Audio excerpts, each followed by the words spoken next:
Hey there, Nifty America. It's your pals Kami and Popo, coming to you today with a very serious matter.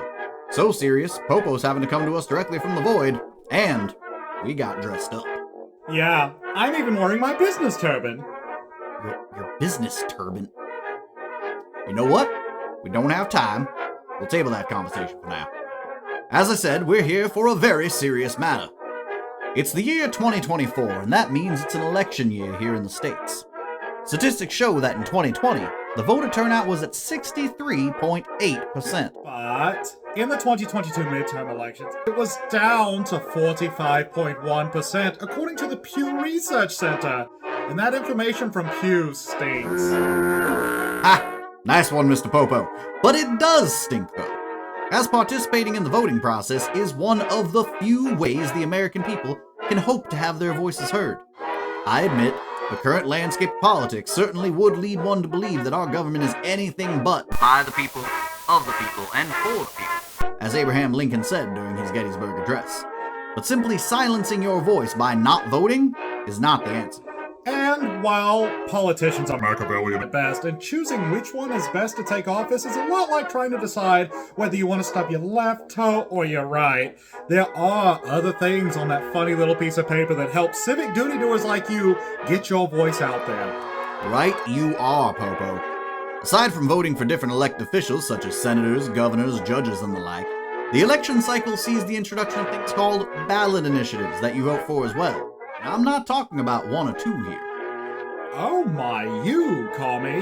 You mean to tell me there are 3 ballot initiatives? Much, much more than that, my fine GD friend. As of April 27th, 2024, there are 94 ballot initiatives across 34 states.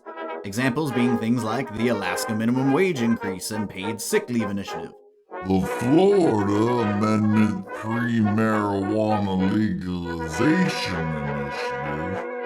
and perhaps one of the most important ones, the Nevada Question 3, Top 5 Ranked Choice Voting Initiative. Rank choices? Sounds like something stinks again, Kami. Oh, quite the contrary, Popo. Ranked choice voting is anything but right. Ranked choice voting, or RCV, is a system in which voters do not simply choose one option or the other, but instead put the available options on a scale, with 1 being the choice that they would select the most, 2 being the next in line, 3 being their third choice, and so on and so forth. Rank choice, more like dank choice, am I right? Don't ever say that again.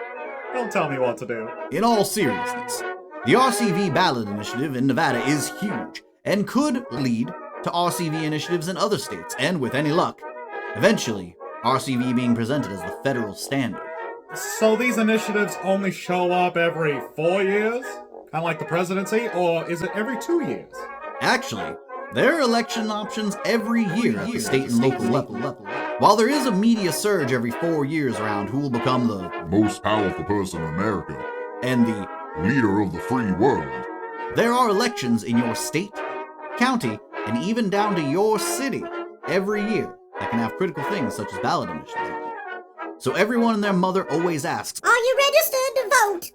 Oh, brother, don't I know it. I got asked at the grocery store, at the bank, at the police station, there's probably more to that story, but again, we'll have to table that. Yes, everyone everywhere has this concept of we have to make sure that people are registered to vote. This concern has been so great that multiple states have implemented automatic voter registration. And while that is true, being registered simply isn't enough.